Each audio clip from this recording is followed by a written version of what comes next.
Okay, so what I'd like to do today is pick up where we left off last time with respect to how this genetic material actually functions. We discussed last time the experiments that identified DNA as the fundamental genetic material, the transforming principle. We identified the eventual work by Crick and Watson to work out the structure of DNA as a double helix. We mentioned why that was so tremendously important, because it contained within it, in principle, the secret of replication, namely two strands, each of which contained the full information, and therefore each of which could, in principle, serve as a template for making the other strand. And that is, after all, the big issue about life, is how do you, in fact, copy life? And then I mentioned briefly these experiments by these postdocs, Matt Meselson and Frank Stahl, about 50 years ago, to demonstrate that the semi-conservative model of DNA replication was right by virtue of actually labeling DNA after it, during the course of its replication in one generation, and demonstrating that DNA actually changed in its density when you added an isotope of nitrogen. And it changed in its density in such a way as to be intermediate between what you would expect from heavy, heavy, light, light. You got the intermediate. So that was all good experimental confirmation that this model was probably right. But now, how does it really work? After all the excitement calms down for a moment, you say, okay, that's great. We now know in principle it's there, but what actually goes on? How is DNA really replicated? How is it really read out into information? How does it really, as Archibald Garrett noted, and as Beadle and Tatum noted, and others noted, how does it really make protein as well? How does it encode the instructions for that? Well, that was what was on people's minds in the late 60s, late 50s. And it was Francis Crick who was the real intellectual thinker about this. And the eventual synthesis that you guys all know, because again, all this stuff gets taught in elementary school these days, was encapsulated in the central dogma of molecular biology, which I will summarize here diagrammatically. The DNA is replicated to make copies of DNA. It's read out into the intermediate RNA, and then it is translated into protein. This process, translation. This process is called transcription. And this process, replication. And what I'd like to do is go into some detail today about how each of these processes work. Now, at the beginning, when people were trying to patch this together, it wasn't as obvious as it is to you today, that DNA goes to RNA goes to protein. And in fact, it was a real struggle to figure out what this RNA stuff was doing in the middle, how it could possibly give rise to protein. I want to talk about some of that.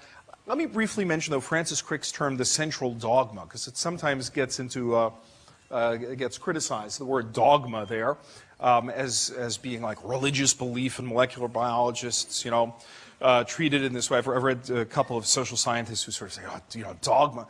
In fact, Francis Crick deliberately named this the central dogma because he said there was no proof for it at the time it was put forward. He put it forward with that word precisely to emphasize that this was a working guess, but it was merely a matter of belief that this is sort of how they were putting together the pieces. And it was really a question of demonstrating how all these pieces work. We still call it the central dogma, but it's now, of course, extraordinarily well established. Let's look at this first piece. DNA is replicated. All right. So Meselson and Stahl tell us that, yeah, the DNA weights look like the new strand, the old strand, all that. How would you really demonstrate DNA replication? If you wanted to show me that DNA replication really happened, this DNA goes to DNA, that somehow we take a double strand of DNA and it gives rise to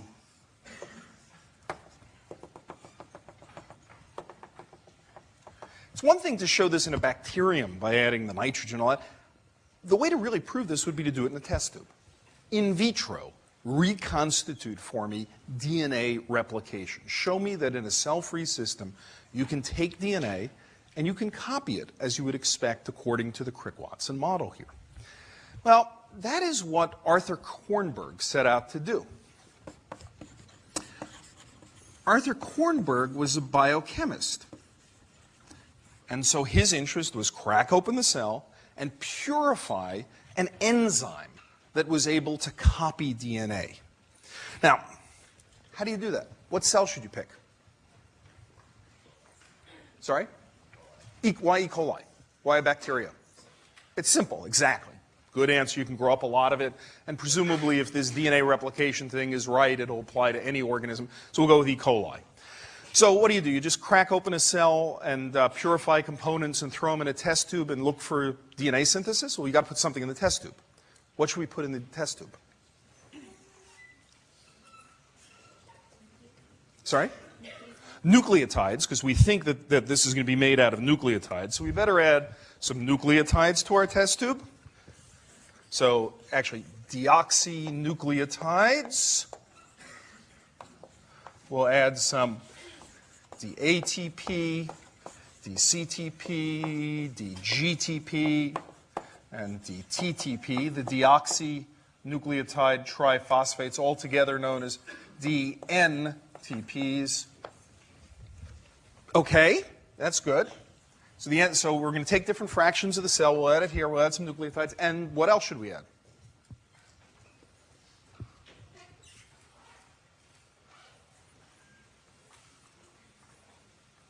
Well, if we're going to copy DNA, maybe we ought to put in a DNA strand. Let's put in a DNA template. So let's put in a template strand of DNA.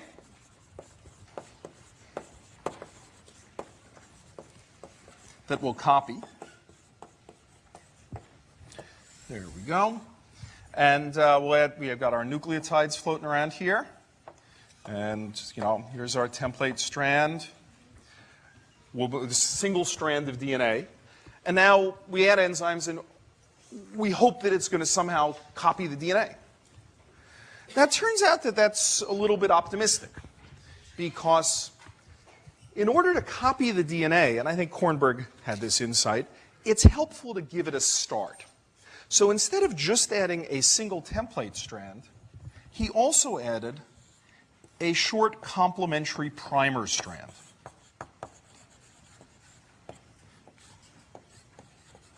With the hope that he would be able to purify an enzyme, which even if it couldn't manage to start the synthesis of DNA, would be able to extend the synthesis of DNA. That's a reasonable thing. Let's not ask for all at once. Maybe it won't be a single fraction. Maybe multiple enzymes will be needed to get going.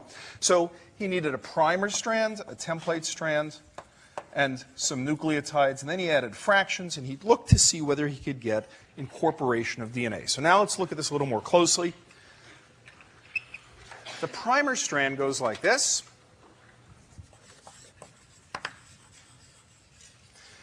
Five prime, this direction is going to matter a lot, I told you.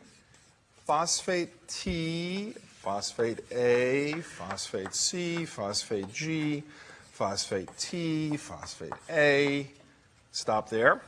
Template strand, the complement to that, will start in the opposite direction. These are anti-parallel.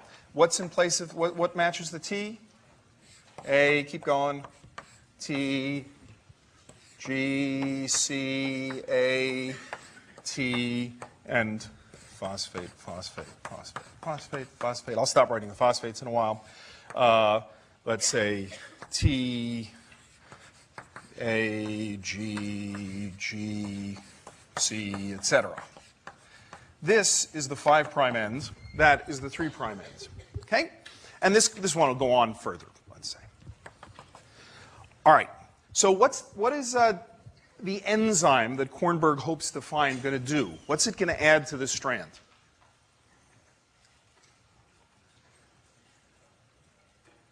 It's going to add an A, right? It's going to take, wants to put in an A here.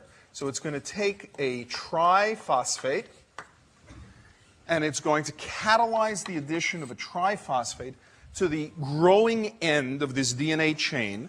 And which is its growing end? The 3' end of the chain there, right? It's adding it to the 3' carbon there. And when it does that, where is it going to get the energy for catalysis here? For this chemical reaction here? It's going to get it from the dehydration synthesis and the breaking of this triphosphate bond, which is a high energy bond. You'll take off your inorganic pyrophosphate and you'll add in an A. That's it. Then it'll go off and it'll look for what? A T, a triphosphate with T, DTTP, and then DCTP, etc. And it adds them in. This enzyme, this hypothetical enzyme that can polymerize DNA like that, is called polymerase. It's all very simple stuff. This is DNA polymerase. Okay, the nomenclatures here make tremendous sense. This is called DNA polymerase. So, anyway, Kornberg isolated, by a lot of work, DNA polymerase, and was able to demonstrate that it could, in fact, catalyze this reaction. This was incredibly exciting. He got a Nobel Prize for this, amongst other things, but because he really demonstrated that there were proteins that could copy DNA according to this this double helical model for replication. I call your attention to the fact that the replication goes 5' to 3'. Always, ever, all the time. This is universal. No one has ever found a DNA polymerization system in nature where it goes the other way. Now, why would that be? This is just a digression. But tell me why that would be. Let's take our strand here, T, G, C, A, T, T, A, G, C, G, T. Why not go this way? Why not go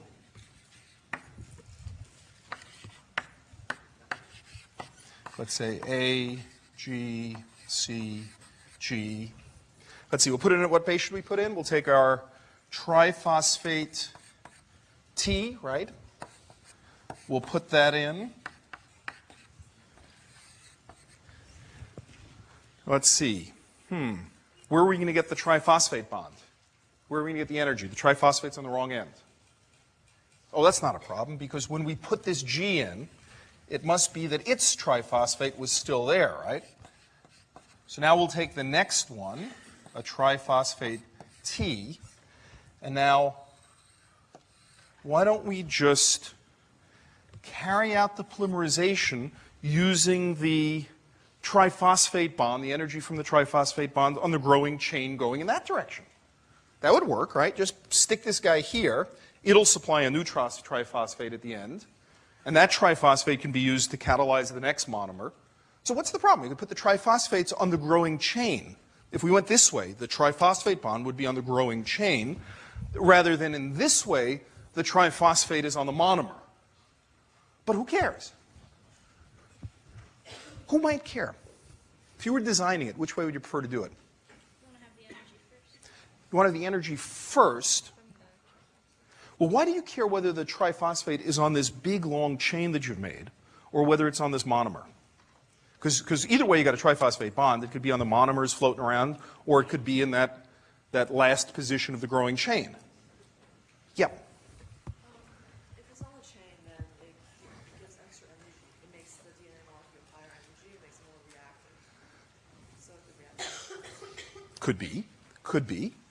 What if you make a mistake? What kind of mistake might I make? Like you have G and G there right now. Yep. So how do you replace that? It's wrong. And you know, what other kind of mistakes can happen? What about these high-energy triphosphate bonds? Unstable? What if they should just spontaneously hydrolyze? Oops. Big trouble, right? You've lost your triphosphate bond, and no, but wait a second. What if this one spontaneously hydrolyzes? Aren't you in trouble? Nah, get another monomer, right? clearly, it's no big deal if one of the monomers spontaneously hydrolyzes from a triphosphate to a monophosphate, but it's a big deal if you've invested all of this energy going in the other direction, and it should spontaneously hydrolyze. So it makes a great deal more sense to leave that high energy bond on the monomer for the growing polymer rather than on the polymer itself. And in fact, of course, nature hasn't told me why it chose to do this. This is my reason why I think nature chose to do this, but I think it's very reasonable, and I think it's right. So this is not the way it's done. This is the way it's done, and it's always done that way. No one has ever found a case where it's not. Okay, so now let's look a little more closely at DNA replication. Suppose I take not just this teeny little piece that Kornberg gives, but suppose I now look at what's going on in an organism. An organism might have a big, long chromosome, and DNA replication is occurring along this chromosome. We got to go 5' to 3', 5' to 3'. Let's suppose there's a primer here. Wait a second, where's the primer going to come from? If Kornberg's not there to add the primer, what does the organism do? It's got to make one itself. And it's got to make it, I mean, it needs some enzyme to make it. So what enzyme is going to make it?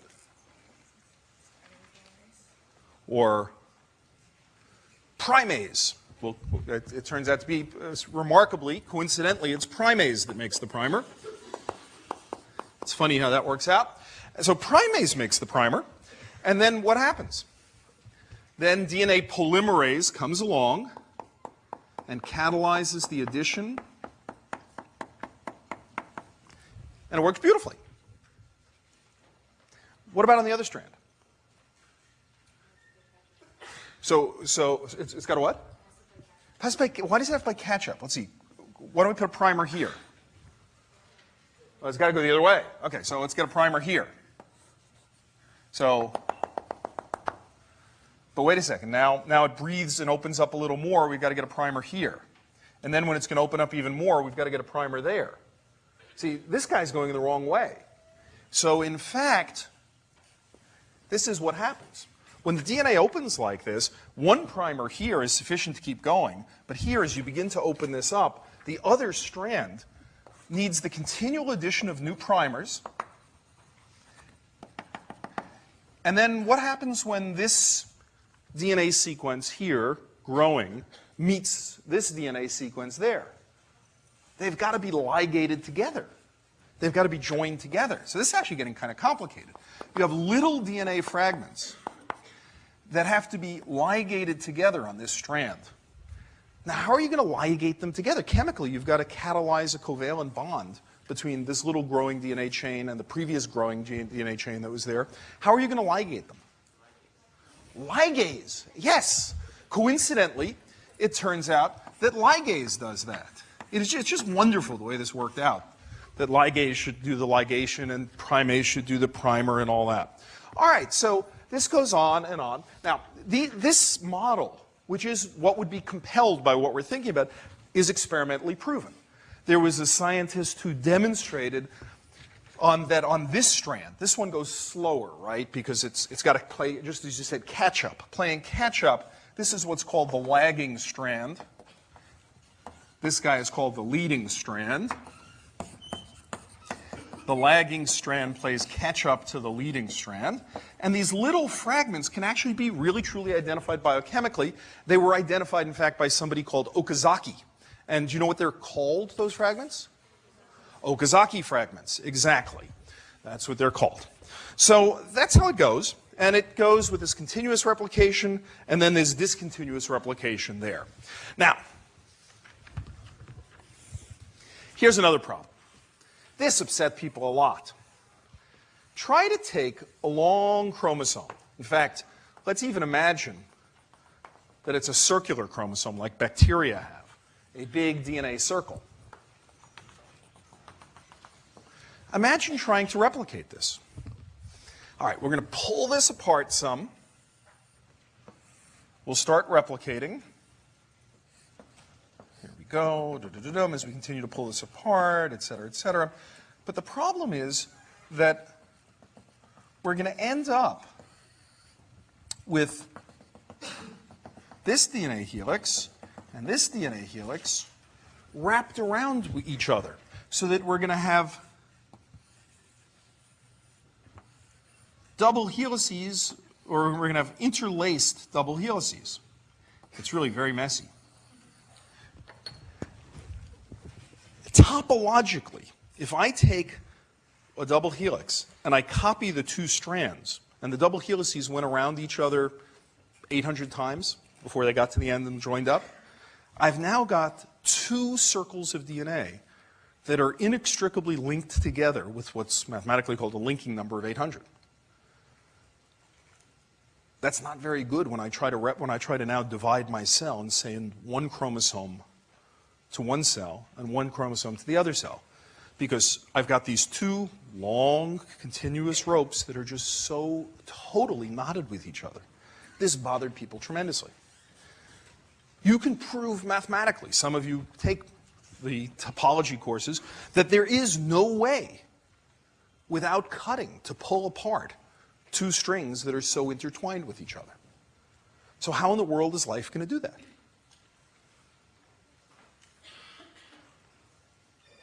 It's mathematically impossible to do that without actually cutting. So it cuts it, because it's got no choice, right? There's a theorem that says you have to cut it, so it cuts it.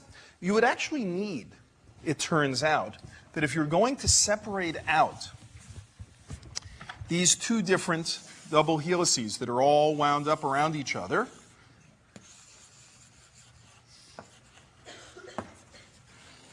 you're going to need to somehow cut the DNA, separate it, and pass it through the other side. And you're going to need to do that to unknot this thing. Now, does it change it chemically when you cut it and bring it around to the other side of the string? It's still the same molecule, right? It's the same DNA, but topologically it's different. The two circles are now not linked 800 times, they're linked 799 times.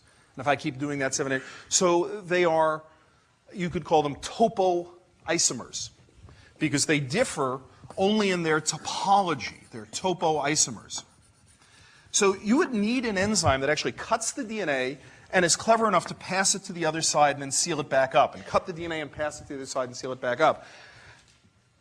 What enzyme does that? Topoisomerase does that. That's right. And there are topoisomerase enzymes that cut and paste the DNA to resolve this terrible linking number problem. So life has worked all this stuff out. And there's just fascinating work that goes on to understand,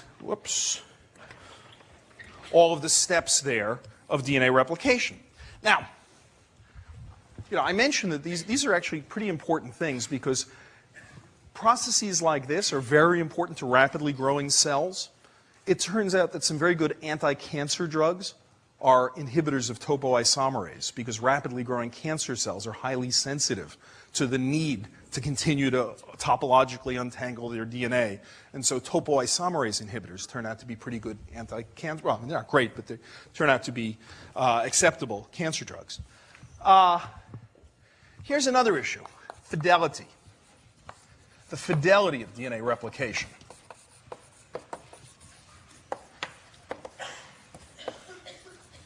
If I'm copying the DNA, I'm going to put in my next base. It's a T, I want to put in an A, a G, I want to put in a C. How do I get it right? I have my DNA polymerase enzyme here. How do I manage to get this right? Why don't I put in a G next to that T instead of an A? Well, it's energetically less favored, right? Energetically, there's some cost, there's some, there's a delta G, an energetic difference between the right base and the wrong base.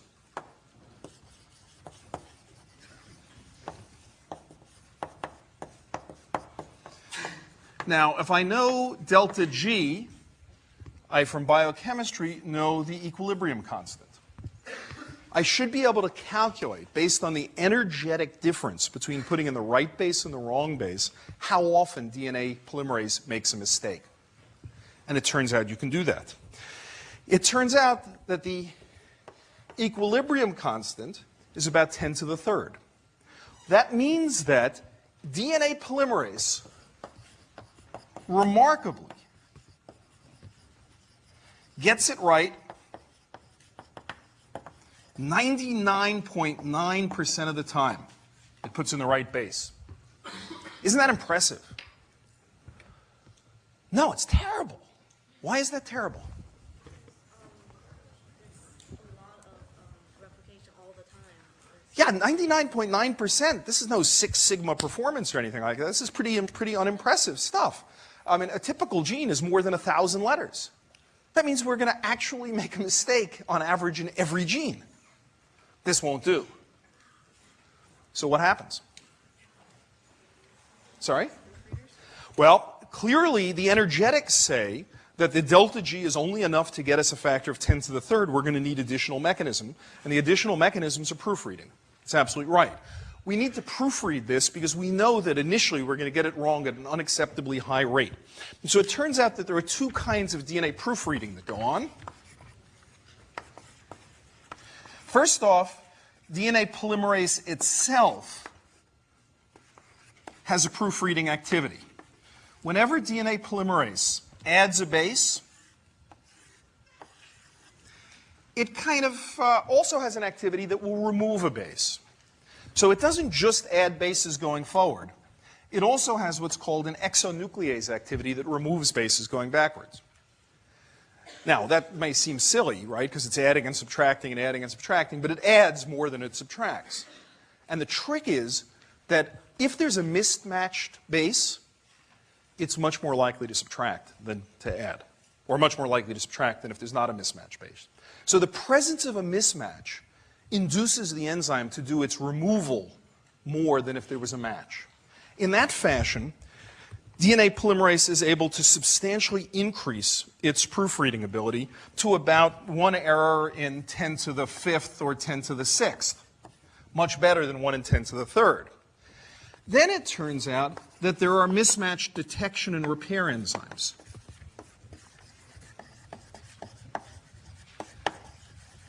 They come along after DNA polymerase has done its job, and they feel along the DNA for any mismatches. Mismatches are going to create funny structures. They're going to bulge in some way. And mismatch repair enzymes are able to detect that something's funny, and they chop out some sequence, and they get copied back in. Now, with the proofreading that comes from these mismatch repair enzymes, you can get down to the neighborhood of 1 mistake in about 10 to the 8th bases. In the course of the human genome, yes? How does it know which strand is the wrong one? Oh, what a great question, because when it has a mistake, how does it know who to correct? So, in bacteria, I can tell you the answer. Wouldn't it be cool if you could leave a mark on the old strand? If the old strand could be temporarily marked in some way so that the enzyme, when it sees a mismatch, would also know which strand to cut out and resynthesize. It turns out that bacteria do that. Methylation enzymes actually mark the old strand. And it takes a while before those methylation enzymes come along to mark the new strand. And it leaves a temporary mark as to who's the old strand. I wasn't going to mention that today, but it's a great question. And there are so it leaves breadcrumbs for a while that tells it who's the old strand. And it's actually, so all of this gets worked out. Yes?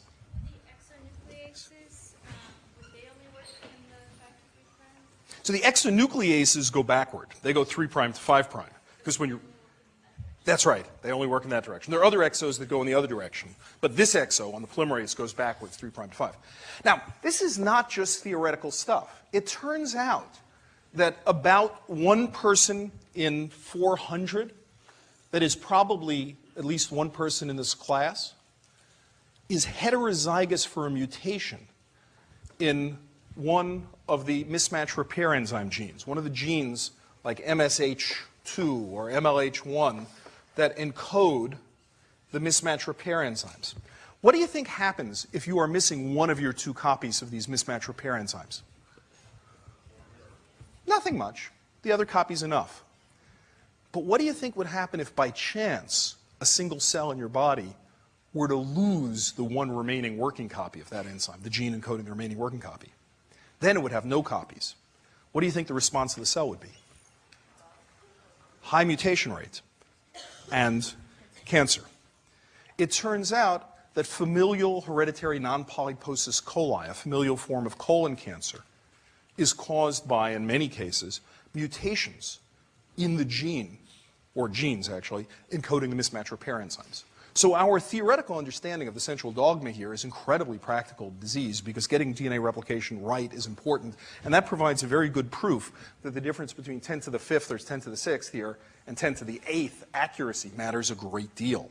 That without that mismatch repair enzyme present in the cells, one is in fact going to create new mutations at an unacceptably high rate and lead to cancer. I don't know, a few other random nice facts about DNA polymerases. They're very fast. Speed. The speed of a DNA polymerase, it's about 2,000 nucleotides per second. Very impressive. And then one last point I can't help but mention. Arthur Kornberg discovers this enzyme, shows in a test tube it works. People work out how it works in detail, leading strands, lagging strands, topoisomerases, work out the fidelity, all these kind of things. It's great. But Kornberg's enzyme, the enzyme he purifies that copies DNA, is it actually the right enzyme? Is it the enzyme that cells, the bacterial cells he used, actually used to copy their DNA? Well, a biochemist would say, I cracked open the cell, I purified a component, it's able to carry out this function, there you go. But what would the geneticist say?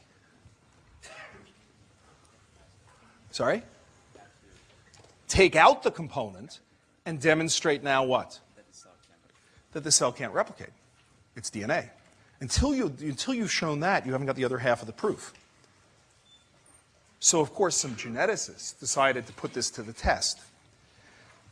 They took many mutant bacteria, one at a time, they grew them up, and they did Kornberg's purification to purify DNA polymerase. This is unbelievably tedious stuff, guys. You had to take each one, you had to purify it, get DNA polymerase. Okay, it's there. Next one, next one, next one, next one. But suppose you found a mutant which couldn't make Kornberg's DNA polymerase, but still grew and replicated its DNA. That would prove that Kornberg's enzyme was not essential. They did. Turns out that Kornberg's enzyme, DNA polymerase I, although it can replicate DNA in a test tube, is not the enzyme that cells actually use for their major DNA replication. It turns out to be a relatively more minor repair enzyme used to fill in gaps. The actual enzyme is DNA polymerase III. Not that it matters to you a great deal, but this duality between the biochemistry and the genetics is very important, because just the biochemical side of the story, without showing that it was essential to the function in the organism, misses a very important point there. So the combination of genetics and biochemistry pointed us to a class of enzymes. The genetics then identifies which ones are used for which purposes in vivo, which is not that easy to do in the test tube. Anyway, I mentioned that, and obviously, being a geneticist, I like tweaking the biochemists about things like that. All right, onward. So in our picture of DNA replication, we've got, in our picture of the central dogma, we've got DNA goes to DNA. Now what about this step of transcription? DNA goes to RNA.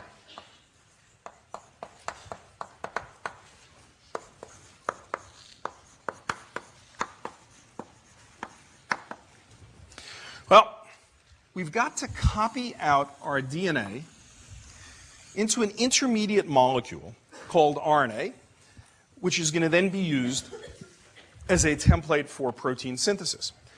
Where do we start? Somewhere in here, there's some information. We want to make a copy of that information. How do we know where to start? Well, there's something. There's some information that says start here, right? There's a little sign that says start here.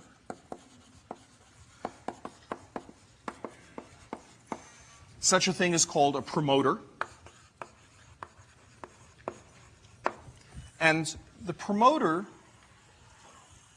which we'll come and talk about more in a while, probably in a lecture or two, the promoter says, here's the place to start copying the DNA into RNA, and it gets copied into the RNA by an enzyme that starts here, let's say, oh, I don't know, T, A, T, G, G, T, A, T. On the other strand, I guess it's going to be A, T, A, C, C, A, T, A.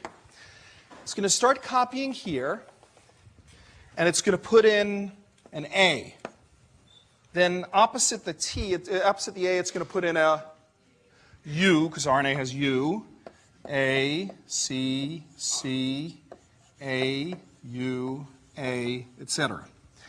Except this time it's doing it not out of DNA, but out of RNA. How does RNA differ from DNA? So first off, instead of deoxyribose, this is deoxyribose. In fact, it's 2' deoxyribose. This is just plain old ribose. Remember down there on the 2' carbon, DNA had just a hydrogen, whereas RNA has a hydroxyl. All right, that's one difference. And it turns out that that hydroxyl is important because it would interfere in making long double helices of RNA. RNA doesn't make good long double helices, and it's entirely due to that oxygen. And the other major difference between DNA and RNA, the only other difference between DNA and RNA is that this has U where this has T. And what's the difference between T and U? A single methyl group. That's the only difference between T and U. In this 6-membered ring over here, there is a methyl group, and here in the 6-membered ring, there's no methyl group. That's it. Why does RNA use U and DNA use T? Anybody know?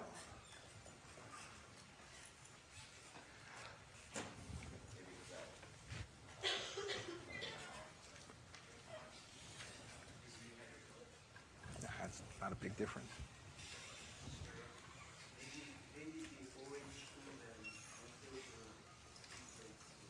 That'd be interesting, but I don't think it's true. I actually have no idea. I think this is, fascinating. I've never had a good accounting in my own, of why it uses U and T. You need to know this, and it's true, but I don't actually have it, whereas I have a good explanation for this, I don't have a good explanation for that. Although maybe some of my origin of life colleagues have an explanation for that. But I've always been a little puzzled. Why does it use U instead of T? Anyway, I do know why it doesn't have that hydroxyl, why it has the hydroxyl there. That really does affect the base stacking and all sorts of things like that. All right, so oops, don't go away, come back. So the DNA is used as a template to copy here a strand of RNA. Some important names. The strand that is being copied, that is being transcribed, is called the transcribed strand. This is called the non-transcribed strand. That makes good sense. This is also called the coding strand. And you will find it in your books as the coding strand. Why is it called the coding strand? Sorry, the non-coding strand. This is called the coding strand. Why is the top strand called the coding strand? Because the RNA that I copy out will have the same sequence as the coding strand, except for T's and U's. So the RNA copy that is made from the transcribed strand matches the sequence of the non-transcribed strand, or the coding strand. So you will find this confusing, but you will probably find it on tests and things like that to know, which strand you're looking at. The coding strand is this strand which has the code that ends up, but in fact, it's the template for the coding strand, the complement to the coding strand, the non-coding strand, the transcribed strand that is copied. Anyway, I've said that now, and you can. So, how does it know where to stop? Sorry? Stop codons. Stop codons are actually about translation into protein. Right? Because that's, we're going to come to stop codons in a second. There was some start signal there called a promoter, which is a start of transcription. It turns out there's also a stop signal that says stop of transcription. And you guys haven't probably met that before, but there's a start signal, a stop signal, and we're going to, now, all over the genome, there are these things. So here's some genome. Here's some gene that's got to be read out. And it's read out this way, let's say. This is the coding strand. This is what here, I'll make two strands here. Now, the next gene over here, does it go in the same direction? It might. Or it might not. It turns out that the orientation of genes along the chromosome, which way you read, is not a fixed thing across the entire length of the chromosome. So when I refer to the transcribed strand or the non-transcribed strand, that's just a local definition that says with respect to that gene, this strand is coding and this strand is non-coding.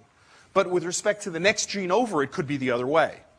Now, this is not a very orderly way to do things, right? If a good engineer did this, they'd probably get all the pieces going in line and all that. But life did this, and it turns out that evolvable systems, couldn't possibly maintain that order. Things are happening all the time, and genes can come in any order. In addition, how does RNA polymerase know when to turn on a gene? Oh, sorry, did I mention? What's the enzyme that polymerizes RNA? RNA polymerase, yes. How does it know when to turn on the gene? How does it turn on the right genes in the right tissues?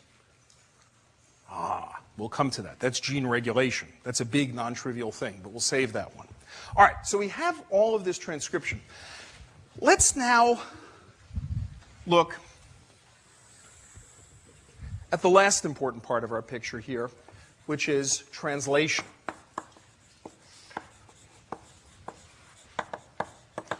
So RNA goes to protein. So if RNA goes to protein, we take our messenger, our RNA over there. This is a RNA, and it's been what's the direction it's been copied? 5' to 3'. It's a single strand of RNA that we've copied here, single-stranded molecule. And let's give it a sequence. A, U, A, C, G, A, U, G, A, G, C, C, C, etc. Eventually we'll get to U, A, G. How is this RNA interpreted? Now, in an abstract sense, the way this RNA is interpreted is by a triplet code. The cell could come along and start reading 3-letter codons. But does it just start anywhere? No, it always starts the same codon, and that codon is AUG. This is an initiator codon, and it encodes a methionine. Then, The next codon down encodes lysine, arginine, etc.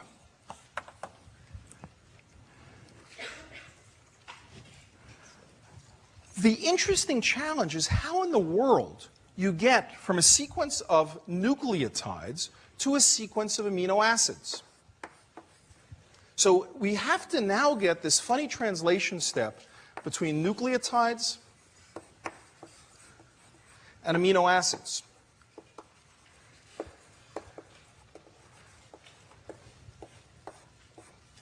This concerned people greatly, because transcription was pretty easy. Transcription was going to be the RNA, well, actually, first replication. Each nucleotide would match a nucleotide on the DNA sequence. Then RNA polymerization. Each nucleotide of RNA would match. But how are we going to get amino acids to match specific DNA sequences? RNA sequences. How are we going to get amino acids? Now, this bothered people a great deal. And you know what some of the ideas were? Well, proteinase, right. Some enzyme would, well, actually, the first ideas were very physical ideas. It was that the RNA message there would fold up into some kind of a funny shape that would just happen to match a lysine. And then it would fold up, the next little bit would fold up to match, I don't know, a histidine and a methionine and a serine and a this. And because people were thinking, you know, the complementarity of DNA bases, all just physical matching, that it would work that the amino acids would be directly read off the RNA message. But it was kind of crazy to imagine that because the amino acids all have such wildly different physical properties, positive charges, negative charges, hydrophilic, hydrophobic, different sizes. It just didn't make sense, but it bothered people a great deal. But I would say that a lot of biochemists thought that that was sort of how it was going to have to work. The guy who really figured out what was going on did it with no experimental data whatsoever. He did it by just sitting down and saying, that doesn't make any sense.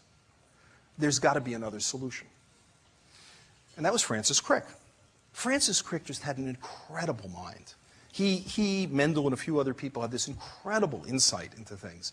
He said, look, this just makes no sense that the physical properties are going to do it. He said, what's got to be going on is that when I want to match, when I want to put in a certain amino acid into a growing protein chain, I'm going to take my amino acid here. I'm going to take my codon here, and I'm going to build me some kind of an adapter. And this adapter molecule will, in fact, solve the problem. So he said, because Francis Crick, in addition to being brilliant, really didn't do any experiments. He didn't do any experiments both because he wasn't that fond of doing experiments and because he was legendarily not very good at the bench. But what Francis did was he exhorted all of his colleagues to go find the adapter. He had what he called the adapter hypothesis. And sure enough, Crick was dead on to the right. The adapter hypothesis turned out to be that there was a adapter molecule whose was made itself out of RNA called transfer RNA. And transfer RNA matched up by base pairing to each codon, UUC, and had amino acids attached to it. And so the problem of how you mediate between a three-letter code of DNA, or RNA, of nucleotides, and amino acids was solved by a clever intermediate. It turned out that they looked, they found them all. It's just one of these great examples of somebody having thunk up an idea, sent people off to look for it, and it was there. And then, of course, you've got to ask, how did the amino acids get stuck onto the right transfer RNAs? And the answer is, there's a bunch of specific enzymes that do precisely that job, that look at the transfer RNA, attach the amino acid, and handle that whole problem. I will next time briefly end with the ribosome and how those transfer RNAs work to catalyze together the protein chain. And then what I want to do is turn to how this common picture of DNA, RNA, and protein varies amongst organisms. Till next time.